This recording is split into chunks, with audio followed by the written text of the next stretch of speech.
Alors lorsqu'on arrive dans le marais, on va d'abord rentrer le sel qu'on a récolté la veille. Donc ce sont les tas qui sont restés toute la nuit à s'égoutter.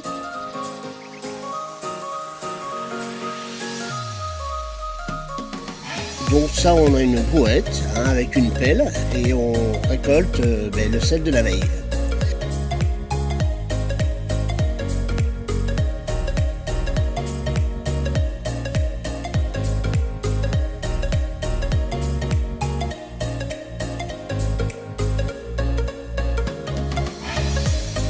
Lorsque cela est fait, on va commencer ensuite à récolter la fleur de sel. D'où l'outil qui sert pour cette récolte. Et ensuite seulement, on fera le gros sel, la récolte du gros sel.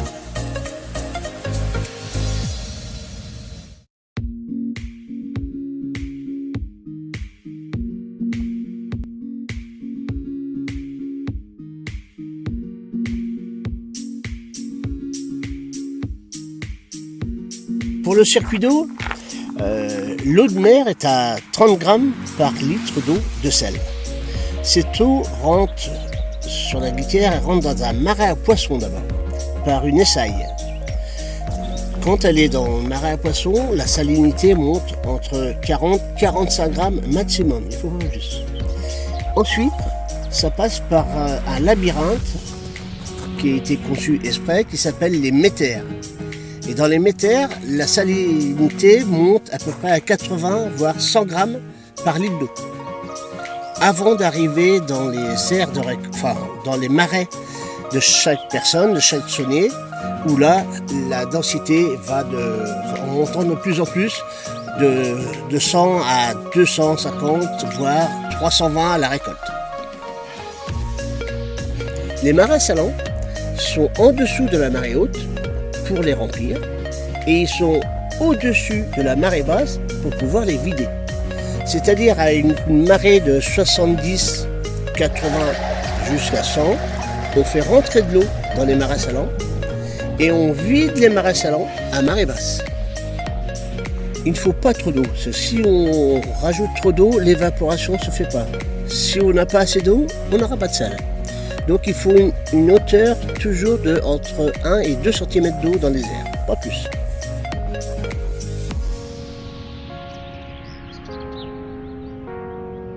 On va commencer ensuite à récolter la fleur de sel.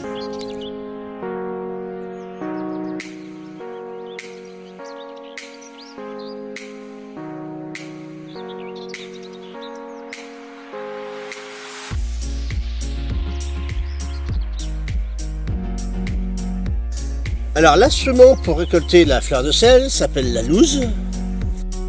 C'est un outil que moi j'ai fabriqué, simplement, et il faut être doux dans le geste parce qu'on n'a pas beaucoup de hauteur d'eau, donc il faut passer sous la croûte de la fleur de sel et au-dessus l'argile. Et cette hauteur est à peu près d'1 cm à 1,5 cm.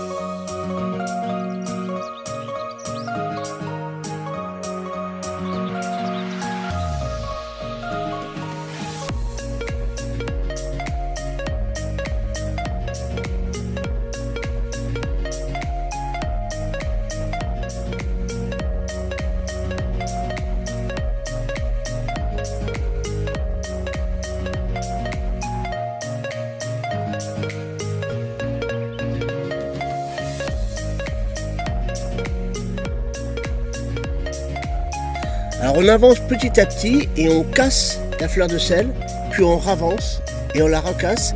Et quand l'outil est plein, on la vide dans notre bac et on recommence.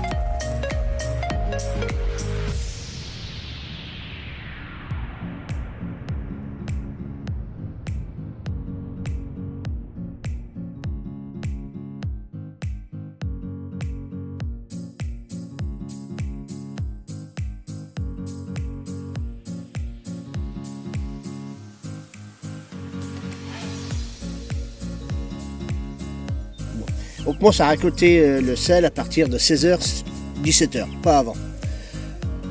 Ça, c'est pour le gros sel.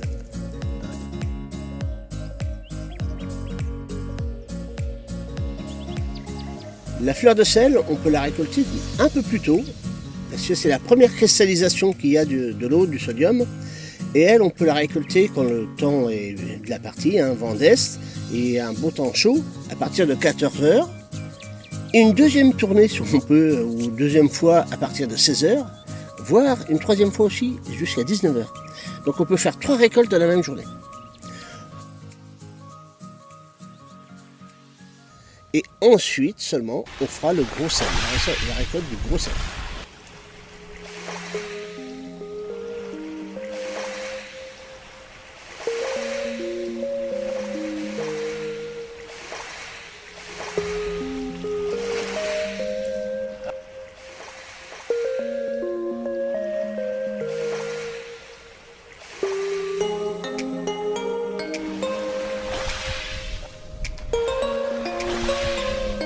Pour la récolte du gros sel, on utilise le copia.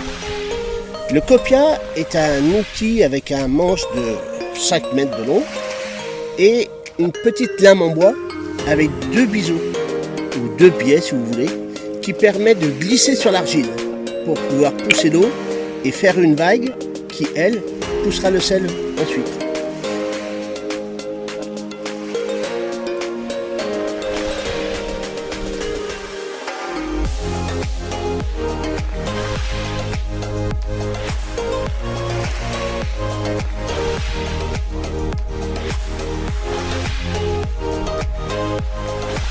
Le copia, l'autre côté, sert à tirer le sel pour le ramener sur le tabouret, l'endroit où on va le mettre à sécher toute la nuit.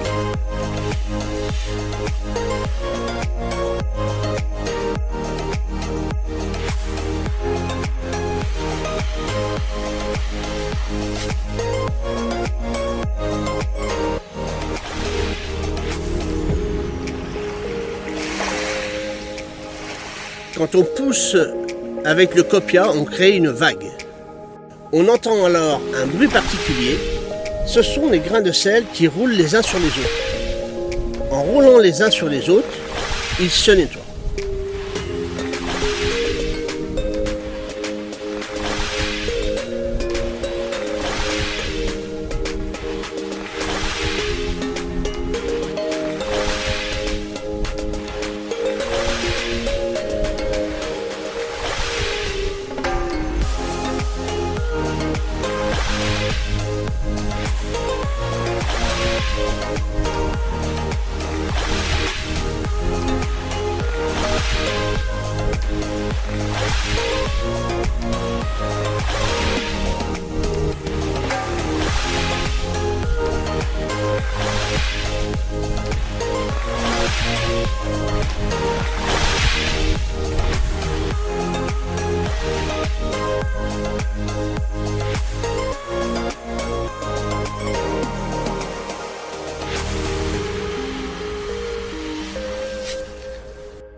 Alors sur le site de la Guittière, nous lavons le sel. C'est sur les marais salants partout en France, c'est le seul endroit où on lave le sel.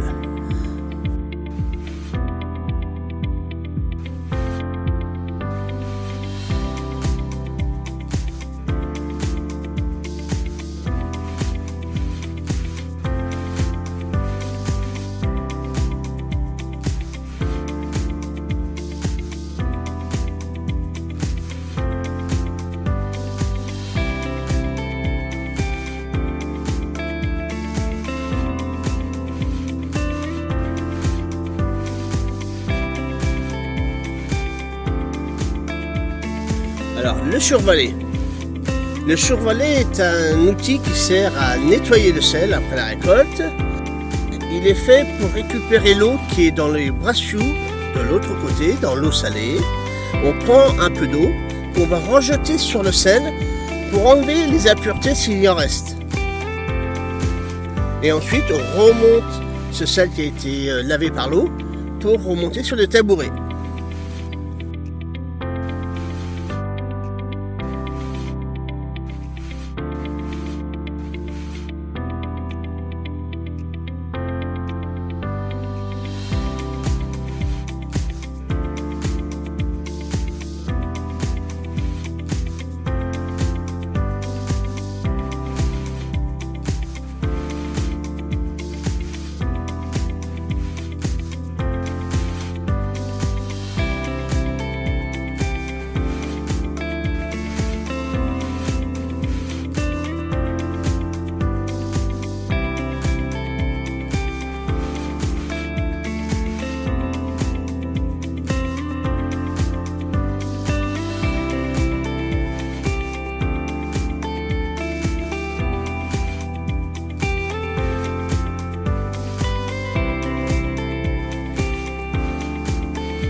Bon, ça y est, là la journée est finie.